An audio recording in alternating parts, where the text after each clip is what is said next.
Hello, Giuseppe here. In this short video I want to try to show you how you can properly put a picture on a mug while considering the perspective and angle that you're viewing the coffee cup or mug from. Obviously we're a little higher than this cup, so the perspective is an important part. To actually just paste a picture on there, a flat picture, you can see where we'd have to reduce the size in the first place to fit the bottom of it in there, and it just looks like what it would be right there, just a flat pasted picture. So let's actually start here with the perspective, and we go to image and to transform, and then down here to perspective. Perspective is where we want to try to align the edge of the picture,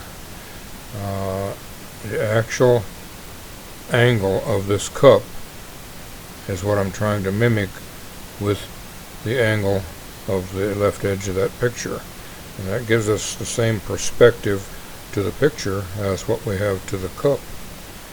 And after perspective, let's check the green arrow saying that's okay temporarily. Now we'll go back to the image again and transform.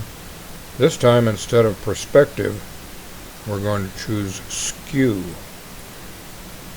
And skew lets us manipulate in a different way. I can take the bottom, bring that in, and with this angle in mind here, with that edge of the picture, we can use our arrow keys on the keyboard also to reposition that. That's pretty close. The angle of the cup matches pretty close with the angle of the picture. And we'll check the green arrow once again. After we've done perspective, skew, we'll go back up here to image and transform. This time way down here to warp. To warp is what really helps to make this look so realistic, because we can literally just take a corner and wrap it around where we want to without affecting the image much at all. I want to try to simulate the curve of this top part of the cup. So I'm going to grab a corner, pull it up, take my arrow key, down arrow key, move that down so I can see that a little more clearly.